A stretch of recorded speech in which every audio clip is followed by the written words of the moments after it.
I'm gonna build a fire in the Emberlit titanium stove. I am just grabbing some sticks and small burnable material as I talk to you. This island we're on is loaded with resources as far as flammable materials. So that's a definite bonus. It was a bit of a danger here because last night we had to clear out all the flammable material around the stove for safety reasons, of course. It's very, very dry. Pine and the evergreen family with these fine needles like this make amazing survival fire starting tinder. This stuff is really good for fire starting. Now I'm just gathering up, just all over the ground, these little twigs and sticks all over, and I'm going to gather them up. It's just everywhere.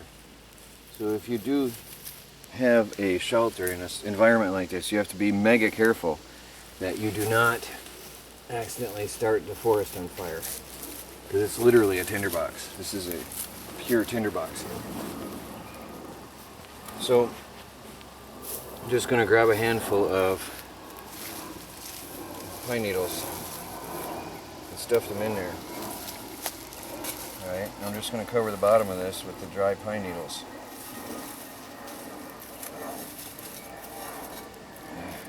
Take this off from the beginning. Now there's a thick coating of pine sap inside my stove from last night's cooking. Pine tar, whatever you want to call it, because of it was a sooty fire. It was really awkward to keep it going in the beginning. Now I'm just loosely throwing in some smaller twigs,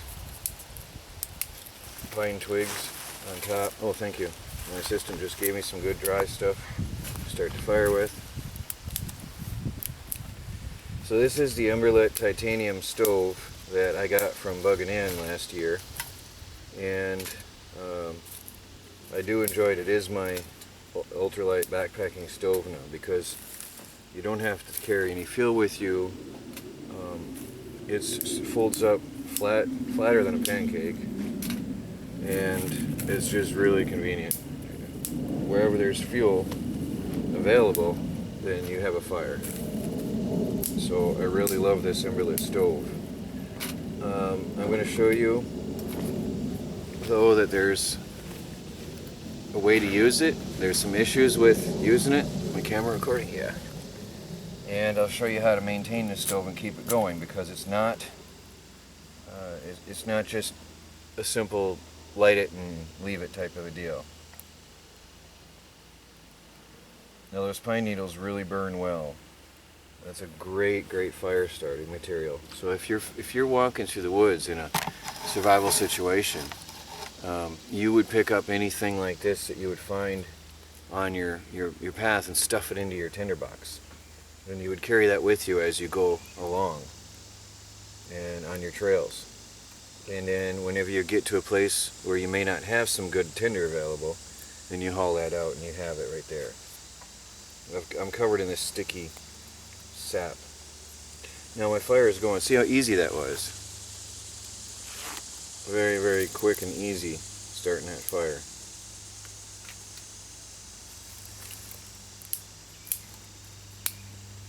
Now I'm just going to get a little bit of a blaze going to get some coals in there using the small twigs, right?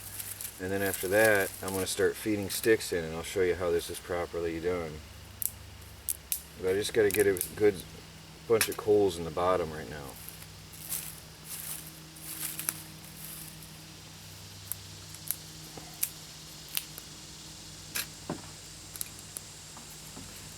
I do have a poker stick that I kept out.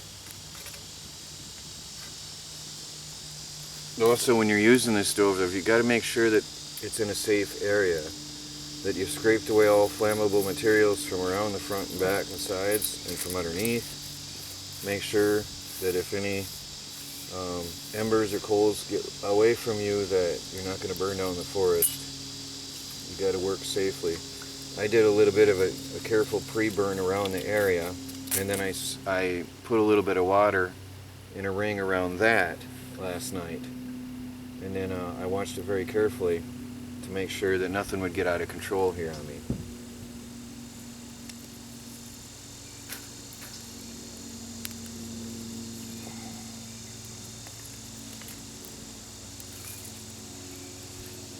Now I can start feeding some medium-sized sticks in, and this is how you use the Emberlit stove for best results, at least in my experience. This is not anything I got from any instruction manual or anything. This is my experience from using this stove. Start out with medium-sized fuel, feed that in there, some straighter sticks.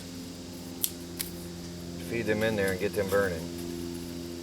Now unfortunately, it's hard to get this level on this ground where I am.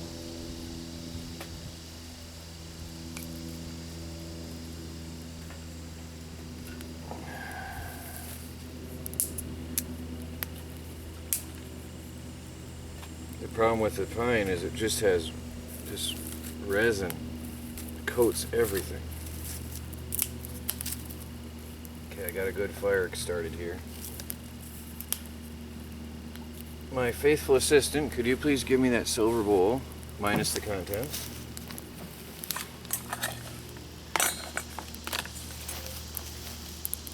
Thank you very much. Now you can see what the pine did last night. This is super sticky gunk on here. I don't know if that'll ever come off. But now what I'm going to do is see if I can get this pot holder in place. I left my Leatherman. I gotta go grab my Leatherman. Be right back. Here, I have one.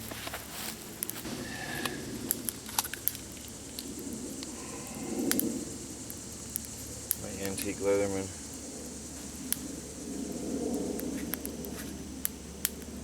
Oops, upside down.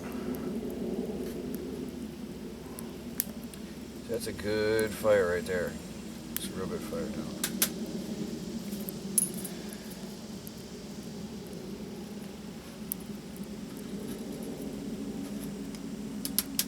Okay, now the last of our water that we had with us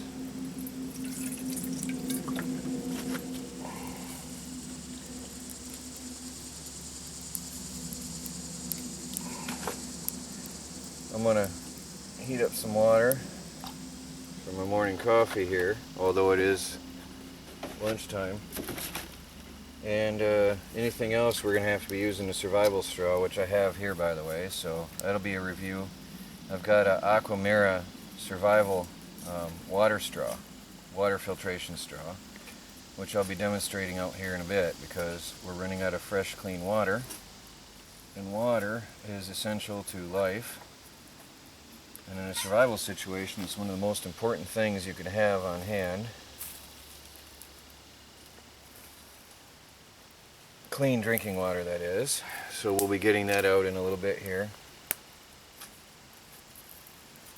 So right now I'm feeding in medium-sized sticks, and now you get to see it's a little bit of it takes some skill because already the flames are down a little bit down here. You've got to keep feeding it in, and once you get the coals going, then you can start feeding in the larger sticks, and then you can really get to cooking on.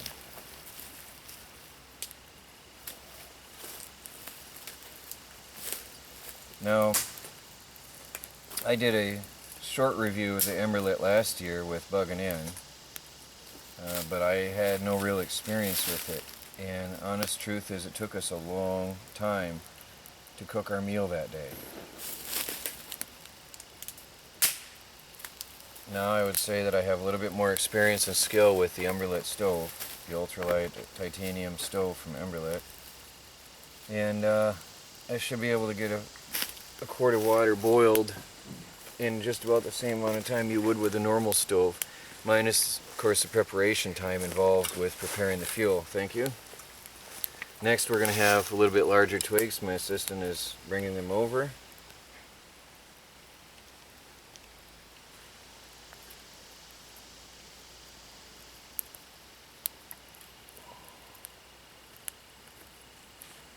There are some small bubbles forming on the top of the water already, and you can see how smoky this fire is. This pine, it burns really filthy burning wood. But it's what we got available here in abundance. So that's what I'm using. It's good to have a larger stick on hand for poking in the smaller pieces as needed. Okay. Now it's time to start feeding in some a little bit thicker pieces of wood, and then we'll advance up to larger pieces like this. All right, and then we'll get a good boil going on here, and I'll be able to have some coffee.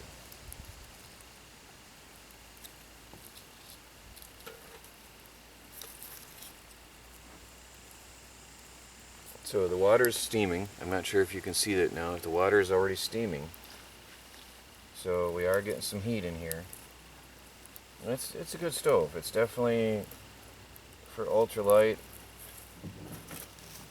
backpacking or for survival in North America, northern northern United States, where there's plenty of wood.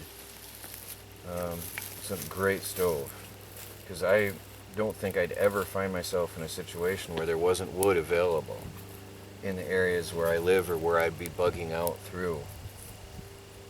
So I don't think I'd ever have to worry. If this was my only stove available, I don't think I'd ever have to worry about not having fuel.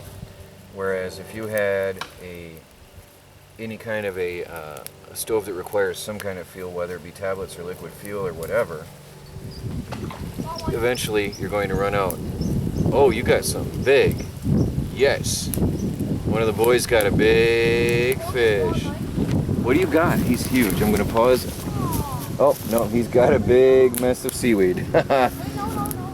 You got a fish in there. You might have a fish in there. We're fishing for food here. This is survival weekend on a deserted island. Well, there is an airplane going by, so maybe they'll save us.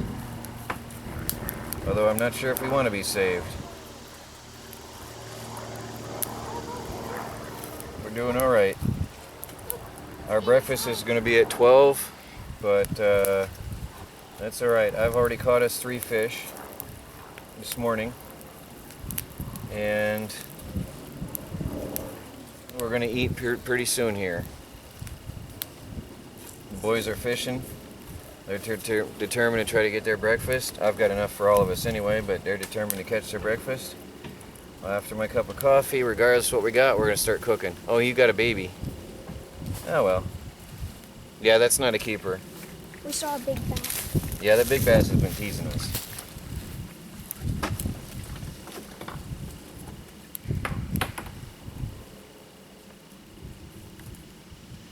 So this is live, everyone, unedited.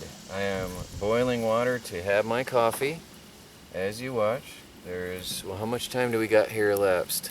I don't see it on the camera. Guess we'll see this when we get to it. The water is getting hot. And see, I'm just feeding the sticks in here. It is a continuous process. Notice I'm non-stop feeding the twigs in. It's just a constant thing. They're being consumed as I go. Look at that, see? Just constantly feeding them in as they get consumed. But this is super dry pine, so this is going to burn very fast, alright? It is burning quickly. My water is getting more bubbles on the top, so we are going to have a boil here pretty quick.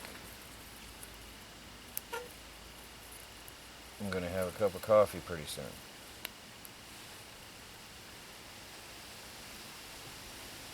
Now, on a longer cook, like we did last night with our main meal, I have to constantly pry these vents open just to make sure there's enough airflow down there, because they kept plugging up on me. And then, of course, the fire would sort of be smothered a little. Also, make sure there's air in between your sticks going in here. You want to have enough air or they won't burn very well. Keep it loose. Keep it all loose going in there, and you'll get a good boil.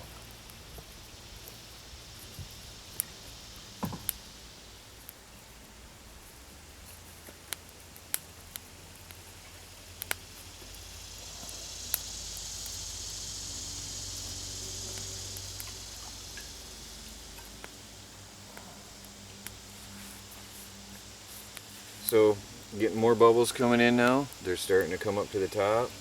It's just about hot enough for a coffee. Now, if I had to boil water for a furious boil, of course, to purify the water, then you've got to wait another 8 minutes. After it starts to boil furiously, you've got to boil for 8 whole minutes for purification purposes.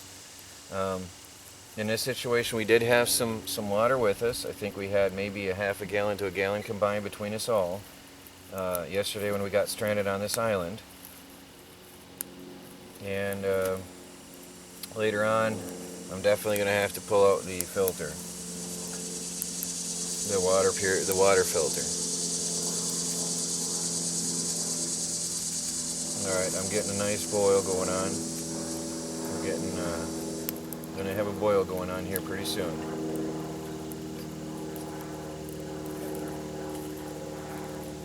See, those sticks keep getting fed in there as they get devoured and consumed by the fire. And I put them in at a little bit of an upward angle so that there's more surface area to burn inside there.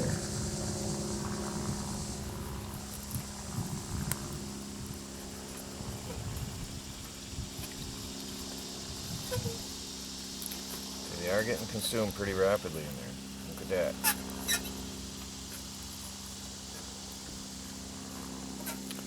At least it's not boring when you're cooking with the Emberlit titanium stove. But again, once you've purchased a stove, there's no other cost. So the purchase price of the stove, I would say, is about average along with any good lightweight hiking, camping stove. But the end price, long term, there's no more cost once you purchase a stove. There's no more cost associated with using this stove, which I find to be a great bonus. Again, as long as you have the available fuel, like we do in upstate New York and all across northeast United States, probably all of northern United States. I bet there's not many places where you can't find fuel on your path, on your way to your bug out location, or hiking, or whatever. Now, the only problem with this stove may be in a non-survival situation, a non-grid down scenario. The only problem that you might have with this stove is some places forbid an open fire. This may be possibly considered an open fire by some rangers. Some might let you go, some might not. It depends on where you are. It depends on the danger level of fire at that time, of wildfires. I know from friends in California that you wouldn't be able to get away with this for anything. They're so dry and they're in such danger of spontaneous combustion all the time. They're desert-like conditions, but anyway. Now, I've got it pretty hot. I don't need a rolling boil, so I think I'm going to enjoy my coffee now. Alright. It takes time to get a rolling boil on this. So if you're doing it for water purification, it's going to take a long time. Like I said, once you get a rolling boil, then you've got to cook for 8 more minutes to really make sure you purified your water for drinking. Now for cooking, on the other hand, I've got a gentle boil going on here, more of a simmer. And for cooking purposes, especially if you're cooking like a meal like noodles, which takes a long time on this stove, you would be alright. Because it's going to be at a simmer for a long time.